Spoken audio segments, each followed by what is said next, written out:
Dong,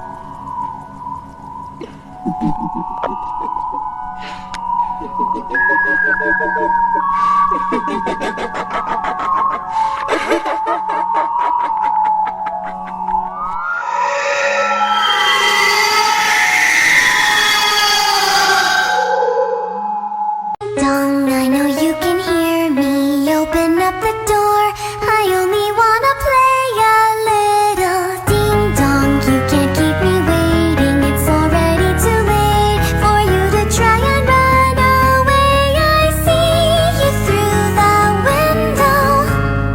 Our eyes are locked together. Hai, Assalamualaikum warahmatullahi wabarakatuh. Salam sejahtera buat kalian semua ya. Apa kabar? Kenalin, aku Mucipo. Aku akan jadi pemandu healing malam kalian melalui cerita-cerita horor aku dengan versi aku. Tapi nggak bakalan merubah dari kehororan itu. Cuman bikin kamu lebih berani aja sama cerita horor dan lebih menikmati cerita horor. Karena horor tuh nggak perlu ditakutin yang berlebihan. Kita ambil aja pelajaran dari cerita horor itu. Oh ya guys, jangan lupa ya, kalian udah subscribe aku kan? Selalu ikutin ya cerita-ceritaku dan tolong dong dukung aku dalam setiap video-video yang aku persembahin buat kalian. Biar aku tuh selalu ada buat kalian, bisa nemenin kalian juga di waktu-waktu luang kalian. So guys, tetap dukung aku dengan subscribe, oke? Gua bakalan bawain sebuah cerita dari Ibu Nur yang ngirimin ceritanya lewat DM ke aku. Oh, biar nggak terlalu banyak buang waktu, kita mulai aja kisah kita. Jadi ceritanya Bu Nur ini nih punya saudara namanya Bude Atmo, dan Bude Atmo ini adalah kakak dari bapaknya Bu Nur. Keluarga Bu Nur sama Bude Atmo ini terbilang deket banget. Gimana nggak deket, mereka nih udah saudaraan. Terus rumahnya juga satu kampung, cuman berjarak sekitar 5-6 rumahan aja dari rumahnya Bu Nur.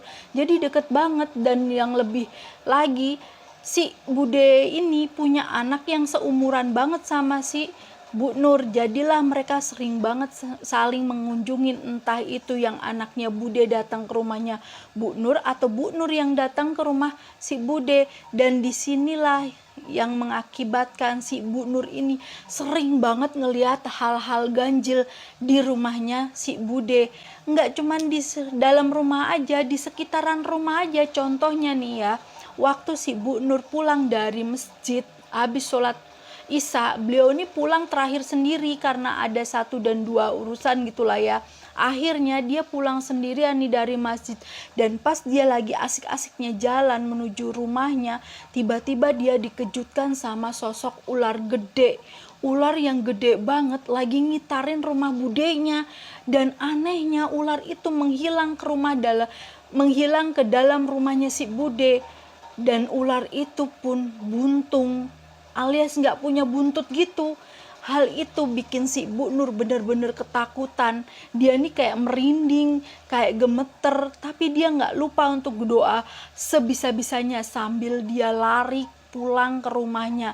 Dan sampai di depan rumahnya dia tuh jerit manggil si bapaknya, dan bapaknya pun keluar menyambut si Bu Nur ini.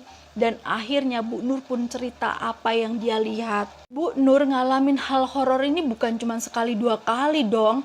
Dia ini sering banget coy ngalamin hal-hal buruk di rumahnya atau di sekitaran rumahnya si Bude ini. Bahkan dia juga pernah nih ya, suatu hari dia lagi main ke rumahnya si Bude, dan waktu dia buka pintu karena emang gak ada yang nyaut atau yang bukain pintu untuk Bu Nur nih buka pintu sendiri. Dan pas di dalam rumahnya Bude dan dia ada di dapurnya si Bude, dia ngelihat kayak ada genangan darah gitu. Nggak banyak tapi juga nggak bisa dibilang sedikit. Dengan heran Bu Nur ini berusaha untuk mendekati ini darah dan mencoba untuk megang. Tapi baru dia mau megang, sepupunya Bu Nur ini manggil dia. Ketika dong cuy, si Bu Nur ini jadi kaget dan terhentak, dan dia berusaha untuk tenang. Dan saat si sepupunya ini tanya ada apa, Bu Nur ini jelasin kalau ada darah di lantai. Tapi anehnya pas Bu Nur ini nunjuk ke arah darah yang dia lihat tadi dan sepupunya ngikutin, ternyata darah itu nggak ada dong. Nur juga sering nih kayak ngelihat kelebatan-kelebatan hitam, bayangan hitam, bahkan kadang dia tuh denger suara anak kecil lagi ketawa cekikikan gitu. Padahal di rumah si Bude ini nggak ada anak kecil, yang ada tuh kayak adiknya dari sepupunya Bu Nur ini yang umurnya udah sekitar 13-an tahun gitu. So kalau suara anak kecil ketawa, Bu Nur ini rada-rada kayak mikir ada apa dan kenapa. Karena nggak mungkin banget ada seorang bocil masuk ke dalam rumah budenya. Secara si Bude ini nih bener-bener orang galak yang tertutup. Cuman sama saudara-saudaranya aja dia welcome. Tapi untuk orang lain, terutama bocil, dia tuh nggak pernah welcome. Bahkan terkenal dia tuh judes. Tapi walaupun Bu Nur ini sering banget ngalamin hal-hal ganjil di rumahnya si Bude, anehnya Bu Nur ini masih aja sering main ke rumahnya Bude, dan dia pun makin akrab aja dengan sepupu-sepupunya. Begitu juga dengan si Bude yang gak pernah galak ataupun kelihatan judes sama si Bu Nur. Alhasil lah mereka jadi kayak sering banget berinteraksi, dan Bu Nur pun gak ada rasa sedikit pun takut pada keluarganya si Bude, walaupun sering banget padahal dia nih ngelihat hal-hal ganjil yang gak masuk akal. Juga nih ya, Bu Nur ini cerita kalau dia ini pernah mergokin budenya ini lagi buang sesuatu ke halaman orang kaya yang ada di kampungnya Bu Nur. Dan saat Bu Nur ngepoin barang apa yang dilempar sama si Bude, ternyata Bu Nur ini nemuin 2 buah biji salak yang beda warnanya. Bu Nur ngerasanya kayak heran aja kenapa biji salak dengan 2 warna itu dilempar di halamannya si orang kaya, dan kenapa juga si Bude berjalan dengan bergegas, dan waktu ngelempar pun kayak celinguk sana celinguk sini untuk memastikan gak ada orang gitu. Dan hal itu pun diceritakan sama Bu Nur ke keluarganya si Bu Nur, dan keluarganya Bu Nur pun akhirnya memberi penjelasan pada Bu Nur kalau mungkin aja nih si Bude emang lagi keburu-buru mau kemana dan pingin buang sampah, dan dia takut kalau ada orang lain yang ngelihat dia ini lagi buang sampah. Dan dengan penjelasan hal itu, Bu Nur pun percaya aja dan melupakan hal ganjil itu. Setelah si Bude ini buang biji salak ke rumah orang kaya itu, keesokan harinya kayak gitu, tiba-tiba aja nih si orang kaya kayak curhat sama ibunya si Bu Nur kalau dia ini sering banget kehilangan duit. Dan gak cuman duit aja, kadang-kadang juga perhiasan.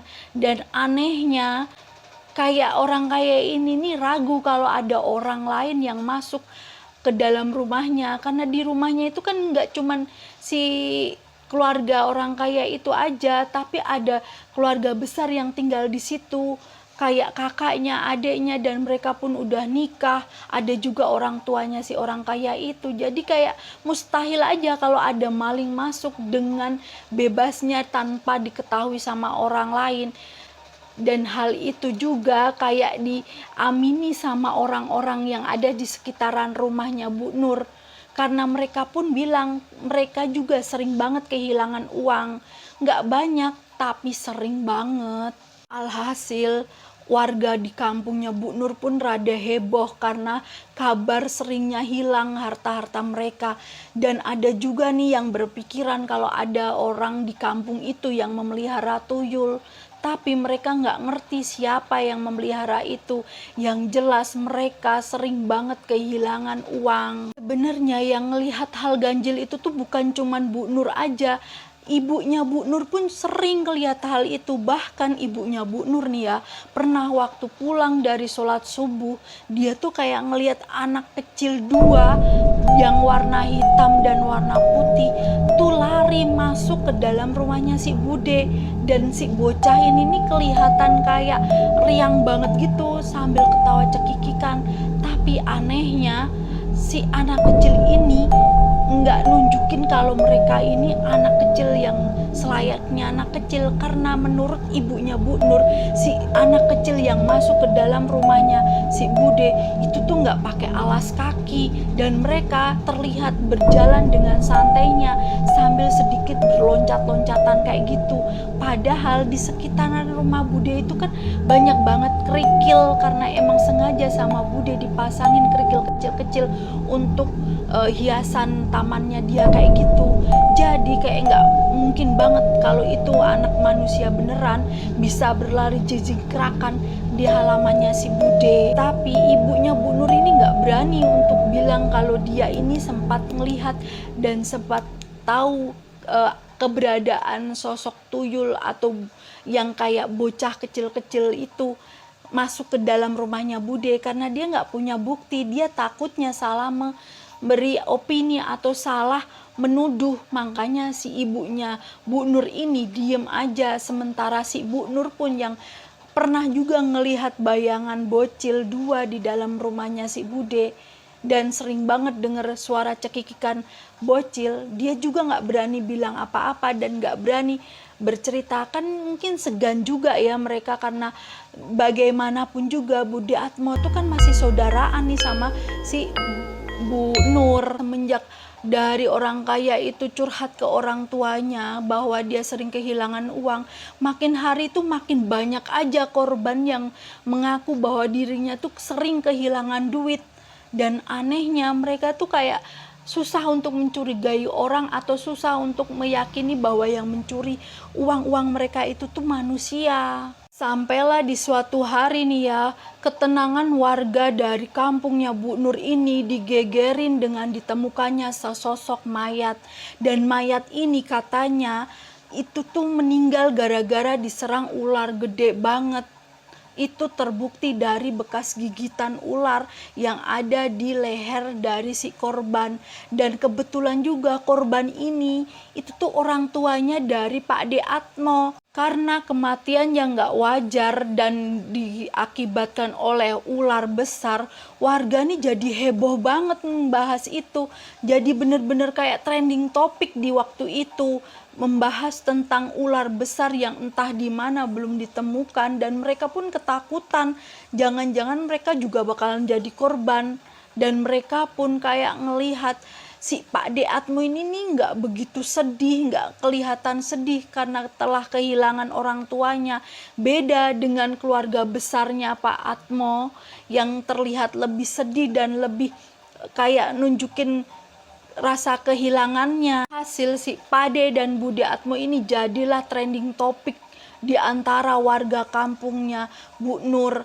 Dan gara-gara itu juga Bude dan Pak De Atmo ini makin tertutup. Awalnya warga ini nganggap ini adalah sebuah kecelakaan. Orang tua dari Pak De Atmo ini meninggal karena diserang ular. Tapi karena kematian yang serupa itu terjadi berulang kali, bahkan terus-menerus dengan jarak waktu yang hampir sama, warga jadi curiga.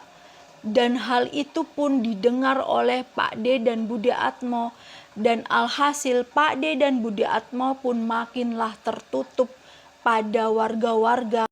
Dan bukan cuman warga aja yang curiga, bahkan ayah dari Bu Nur pun curiga banget sama si Pak De dan Bude Atmo. Gimana mereka nggak curiga coba kalau selalu aja kematian yang sama ini menimpa dari semua keluarga dari Pak De dan Bude Atmo, yang berawal dari ayahnya Pak De Atmo sampailah ke saudara-saudara dan orang tuanya Bude Atmo juga. Hasil keluarga kandung dari Pak De dan Bude Atmo ini bener-bener habis, tinggallah 4 orang anak Pak De dan Bude Atmo aja yang tersisa. Suatu malam nih ya, saat keluarganya Bu Nur ini lagi bersantai menikmati acara televisi, tiba-tiba rumah mereka tuh kayak ada yang ngetuk. Dan saat ayahnya Bu Nur ini ngebukain pintu, ternyata yang datang adalah Bude Atmo.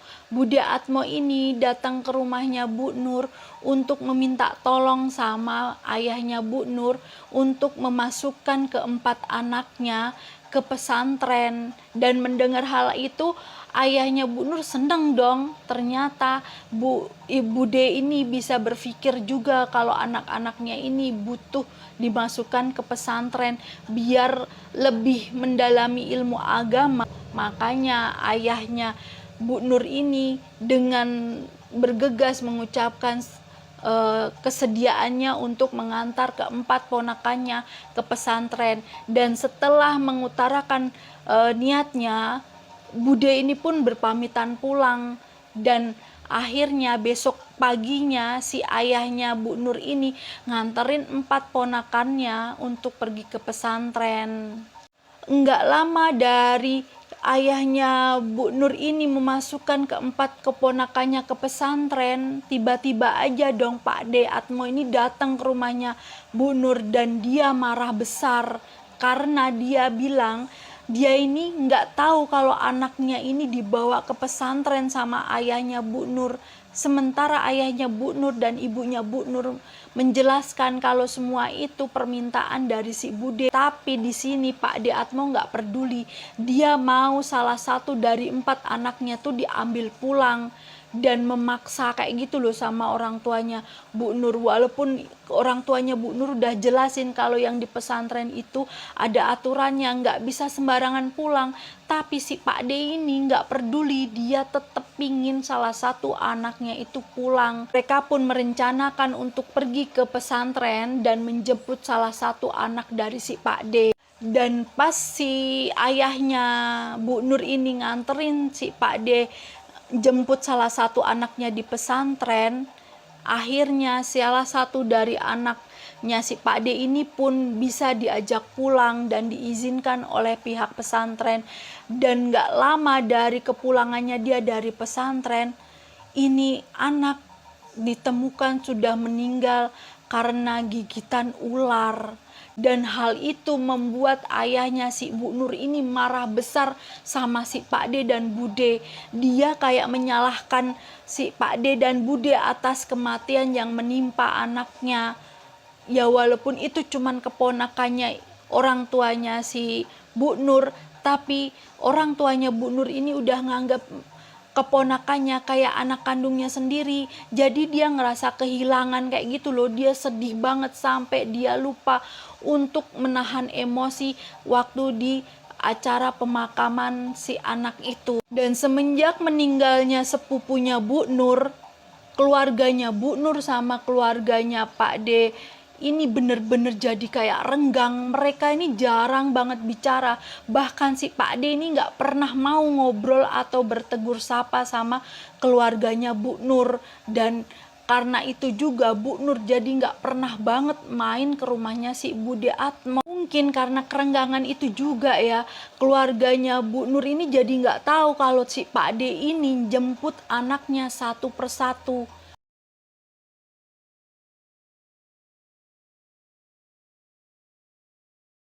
Don't